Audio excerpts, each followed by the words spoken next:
What were the main political factions in Afghanistan during the Afghan-Soviet War? Have you ever wondered how the political landscape of Afghanistan shifted during the Afghan-Soviet War? This conflict, lasting from 1979 to 1989, was marked by a fierce struggle between different factions. Understanding these groups helps us see the broader impact of communism and its decline globally. At the heart of this conflict was the People's Democratic Party of Afghanistan, known as the PDPA. This was the ruling communist party that rose to power after the Saur Revolution in 1978.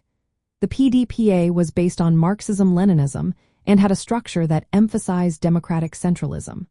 However, it was not a unified front. The PDPA split into two main factions, the Khalq faction and the Parcham faction. The Khalq faction was more radical and populist. It was led by Nur Muhammad Taraki and later by Hafizullah Amin. This group favored rapid socialist reforms and was generally more nationalistic. On the other hand, the Parcham faction was more moderate and urban-based, led by Babrak Karmal.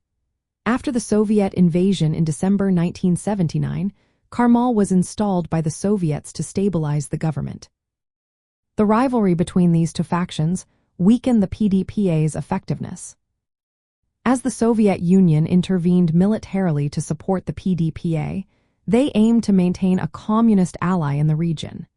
Despite deploying up to 100,000 troops, the Soviets faced tough resistance from the Mujahideen.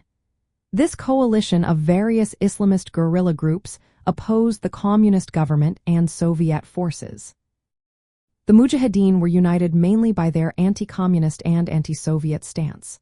However, they were diverse in ideology and ethnic composition.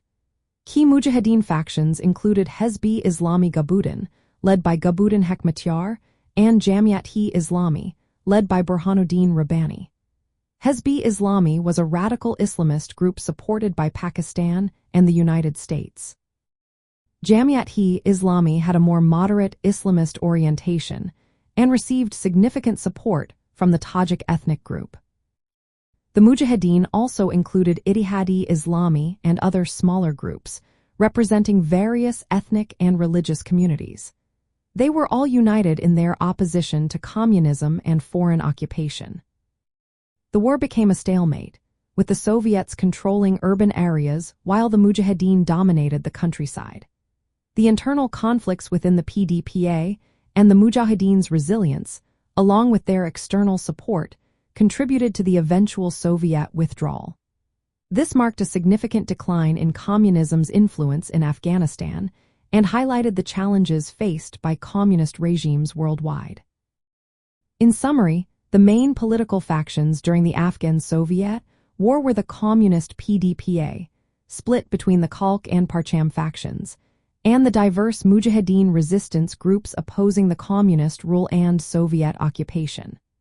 Understanding these factions provides a clearer picture of how the global influence of communism shifted during this critical period.